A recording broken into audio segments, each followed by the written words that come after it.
financial analysis. In this session, in this But discussion. sir, a simple question. Mhm. Yeah, I may be right or I may be wrong. Mhm. Do the people do this kind of analysis at first on a paper and then they put the money into the business, or people are gung ho, or say they are sold to some idea and they invest money into the business and then subsequently land up in a problem? Particularly, MSME. It depends on gestation period. See, if in power projects, you have to have a horizon of. Murali, I am asking this with reference to the mainly MSME type of business. Okay. Because see, these are the companies who are proprietary. These are the companies who are private limited.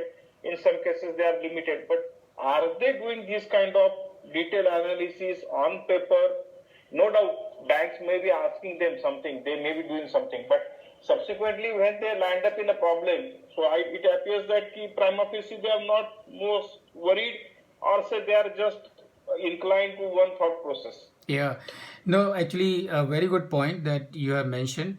Uh, Number one, uh, more often than not, firstly, a person has to be uh, inspired by the idea. And once he's inspired by the idea, he must have the conviction.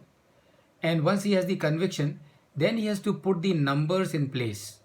And only after putting the numbers in place and validating, revalidating, revalidating those numbers, then he must do the capex and go ahead with it. You are right.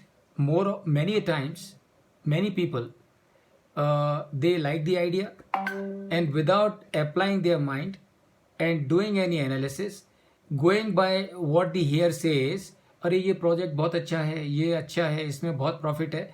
People do invest money like this without doing any analysis, and they burn their fingers and burn their fingers very badly. So you have both I sides. have made this statement because in our company also we have invested in so many projects. All the projects have not made money, Yeah. and they are not what you can say, what kind of investment and return. Right. That ultimate what we are looking at. Ultimately, we are investing, so we should get return something out of it. But that has not materialized. So a company like Tata Motors is having this kind of scenario, so that people who are at MSME level, they must be having much bigger problem than this. True, very true, very true, very true, very true. So अब वो जो analysis है जो इन लोगों ने करना चाहिए MSME और whatever, what that analysis is, that is our focal point for this discussion. And so how to do the financial analysis? Of course, in this discussion, our focus is on the Tata Motors financial analysis methodology. But please remember, this is applicable to each and every situation as far as finance is concerned. And this is, I'm sure, what is going to be experience of every one of us. Now, in this, I would like all of you to be part of this particular discussion as well. And I'm going to do the computation of a vendor's rating using Tata Motors financial methodology. तो सबसे पहले एक चीज़ समझ के लीजिए, because I would like the numbers to come from you if possible. Whenever I am calling you should be able to tell me what that number should be. So एक चीज़ याद रखिए, एन आइटम ऑफ इनकम और expense will always go in P&L. तो अगर आपको income का कोई आइटम है या एक्सपेंस का कोई आइटम है, वो आपको P&L में मिलेगा. और कोई एसेट्स का आइटम है या लाइबिलिटी का आइटम है, वो आपको बैलेंस शीट में मिलेगा. I am sure every one of you are absolutely clear about it as we have done the P&L and as we have done the balance sheet. So P&L में क्या आता है? What comes in P&L? All the income and expenses related items. What comes in the balance sheet? All assets and the liabilities related items. So that is number one. Now, why do we need to do this analysis? We discussed it yesterday. There are certain risks which are attached with the financial position of our vendors, and we discussed those risks yesterday, as you can see them on the screen. So obviously we need to do this financial analysis of our vendors so that we are warned in advance based on the numbers that we analyze and are able to take the appropriate step right in time, so that we are not we do not become victim of these risks. We are exposed to these risks for sure. ये सारी risk जो आप screen पे देख रहे हो, we are exposed to these risks since we are banking on them. Can I? You are not in the presentation mode. Okay. Thank you. Thank you. I'll just connect myself. Thank you so much for. Okay. Are you able to see me now or see the? It's coming, I think. Okay.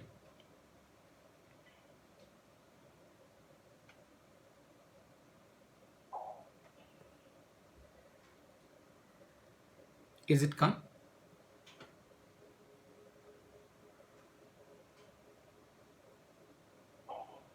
Yeah, it is come. Okay, good. So this is what I was telling you. This is what we are discussing, financial analysis, and these are the risks that we are exposed as far as our vendors are concerned, as we discussed yesterday.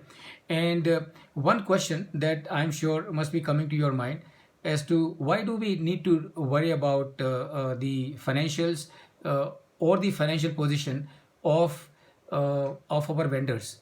And the second question that I want to ask you is how you think, क्या लगता है आपको, अगर कोई vendor अपने accounts fudge करता होगा, how he must be doing the fudging of the financials? Can somebody tell me, throw some idea how anyone will do the fudging of financials? Anyone?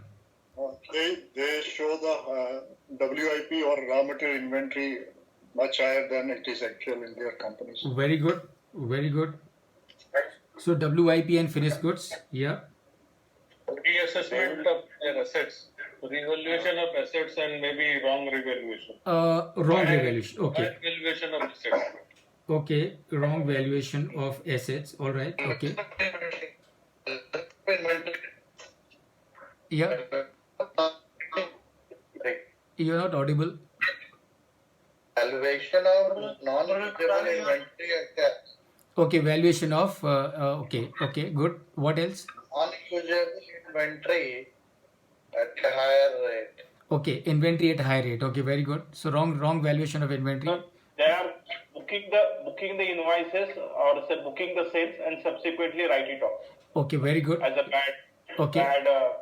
Very good. Very good. So now let's look at as to how a vendor or any company who would do the fudging of financials, how they will do it. So anyone will do the fudging of the financials. There are many ways. Some of the things they would use is under-reporting or over-reporting of income. So if they want to show more profit, they will over-report the income. They want to show less profit, they will under-report the income. That's number one. Number two, under-reporting or over-reporting of expenses. For the same purpose, they will do the under-reporting or over-reporting of the expenses. Number three, wrong accounting of figures. CapEx as OpEx and OpEx as CapEx. So capital expenditure hai, if you book it as revenue expenditure, then your profit will go down. Or agar if you book a revenue expense as a capex expense, your profit will increase. So by wrong accounting of capex and the opex. Somebody's speaker phone I think is unmute. If you can please mute yourself. Number four, non-accounting of expenses and liabilities or income and assets. तो वो income को account for ही नहीं करेंगे या expense को account for he नहीं करेंगे, यानी कि खर्चा हुआ है लेकिन they will not record in the books and that is how, और इनकम हुई है they will not record in the books. That is how also they will do the fudging of financials. Advances accounted for as expense. So some advance has been paid to somebody and it's your current asset, it should go in the balance sheet, but what they do, they would show it as an expense and that is how it will hit your P&L and reduce your profit. That is what they can do. loans negated against expenses or assets. So what can be done is company के पास में loan है 100 करोड़ का और वो loan company books में दिखाना नहीं चाहती है, तो वो लोन को किसी और एसेट्स के अगेंस्ट में उसको निगेट कर देंगे, या फिर वो लोन का जो फिगर है उसको रिजर्व्स एंड सरप्लस में ऐड कर देंगे. तो please remember, loan is a liability and liability which has to be paid to outsiders. अगर ये फिगर आपने रिजर्व्स एंड सरप्लस में ऐड कर दिया तो आपकी लाइबिलिटी का टोटल चेंज नहीं होगा, लेकिन आपकी जो सिचुएशन है वो चेंज हो जाएगी, क्योंकि जो लाइबिलिटी थी वो अभी आपकी इक्विटी करके दिखाई देगी. someone has left his microphone or speakerphone on unmute. Good. And then loans negated against expenses. Loan amount included in reserves and surplus. Passing of profit to related party transactions. So this is another way of doing it. So a lot of companies, what they will do, they have related firms or companies. So what they will do, they will pass some of the businesses at selling high cost to their related parties, and thereby they will siphon off the profits to other company, and this is how they will reduce they will reduce the profitability of this company. So that is what companies will do. Under and over invoicing, I am sure it is known to everyone. Booking personal expenses in the business. So बेटे की शादी का reception हुआ and that expense is booked in the books of the company as a sales conference or any other conference for that matter. Siphoning of funds for unrelated business activities. So really speaking, you are in business, and in business you are supposed to use the funds for the purpose of that business only. But sometimes what some people, unscrupulous people can do, they can siphon off the funds and use for their own personal benefits. So these are the ways, friends, in which companies will do the fuzzing of the financials. Remember, ये last वाला 11th number जो है particularly, what is our views? There are some suppliers who actually deal with the last option very dominantly actually. that's And it is not. that's the reason. One of supplier has siphoned his entire money from this to hotel business. Correct. That is the unrelated business activity. यानी कि आपका auto component बनाने का. Yeah.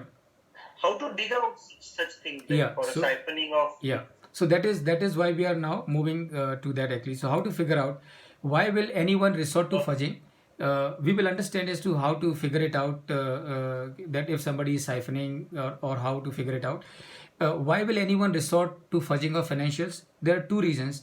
Number one is the person is facing financial difficulties in business. So that is one reason as to why somebody will do the fudging of financials. And I'm sure all of you will know there are many companies, and unfortunately they really get into a trap, and I have seen many of them. What companies will do stupidly, they are running short of cash. So instead of tightening the working capital management, instead of tightening everything in the business, what they will do, they will try and show higher inventory or higher WIP or higher finished goods, and thereby take more loans from the bank. And remember, when you're taking more loans and when your EBITDA is under problem in any case, you are going to pay more interest. पहले आपका profit कम है, ऊपर से आपके interest liability बढ़ गई, you are going to sink faster than what you would do otherwise. And that is some people make that mistake when they are passing through the financial difficulties. And see, that is where what is required is all such people need prudence financial advice. So they really need someone who understands finance very well on their side, who can guide them. Look, this is what is this is in your interest, and this is not in your interest. So that is number one as to why people will do the fudging of the financials, because they are facing financial difficulty, and that is how with an objective to get out of it, they will do the fudging of financials, and they will get deeper in the cesspool, unfortunately, in such cases. And number two, malafide intention. यानी कि आदमी की नियति खराब है, and that is why also people do fudging of financials. And you have so many classic examples, your Nirav Modi or Mehul Choksi, and your Vijay Mallya, and so many of them. And unfortunately, many times, all these fudgings that they do, is in connivance with a lot of other people who are otherwise responsible to keep a check on this fudging. This is unfortunately, but this is how the ground reality is. Now, how to decipher financials of any business for various purposes? So, अब कैसे हम समझेंगे? So, what we are going to do, friends, I am going to share with you these 7 case studies, and these 7 case studies are already part of your workbook that you have. We will now be separating in the 3 groups that we already have, and what we would like is number 1, all 3 groups should discuss all these 7 situations that you see on your screen. और इसके लिए आपको time मैं 15 minute से ज़्यादा का नहीं दे सकता हूँ, मेरा बस चले तो आपको 2 घंटे का टाइम दूँ, but then we are short of time always, now not now, every time. So I will give you time of 15 minutes. In 15 minutes, discuss within your group all these 7 situations and try and give the answer which is asked in the given question. Say, for example, if you were to undertake competition analysis and benchmark your company with your competitors, which all financial parameters will you use for this purpose? So if you want to compare Tata Motors with other automobile companies in this country and find out as to how Tata Motors is doing in comparison to the other automobile manufacturers in this country. So what are the factors, what are the parameters that you will take into account? So in your group, discuss it and list them down. List whatever thoughts come to your mind, list them down. And this is how you do for all these 7 situations that you have on your screen. And इस 5:02 हो गए मेरी घड़ी में, तो we can split now, all of you. As always, please nominate someone from your group as soon as you have discussed, and that person will be representing your group in front of every one of us and sharing for all these 7 situations in very brief, because we just want to understand whether you have got the gist of it. So just be very, very brief and tell to everyone as to what in your view is the answer to these 7 situations, right? So we take a break. When I say break, that means we now break into groups, 3 groups. So your time starts now, 15 minute ka time. Can I ask a question? Yeah, please go ahead. Please go ahead. Sir, so all companies do follow a lot of good corporate governance and all. But the names of some big companies, how they become so bad? Like UB Group was doing very good, Vijayamala and all, they were following. But how can they manage running away with so much of money, having so much strong corporate governance and all? Right. Like, so that's a very, very... Satyam was there. Right. There are some good companies, but they've gone fat. Right. Okay. So let us first focus on these 7 cases, and I'm sure some of the answers to the question that you have asked will emerge from the study of these 7 case studies also. Okay. So in case if they don't, then we will definitely answer this question separately. So let's split now, 5:04 and let us reassemble at 5:19. 5:19 को sharp हम ये discussion चालू करेंगे. So please come back without any reminder at 5:19 and join the entire group, and we would discuss this and do the analysis together. So and I would of course visit all the 3 groups one by one and just watch and be part of your discussion, be a spectator to your discussion. So thank you and see you at 5:19. Thank you. You can split now and make your groups.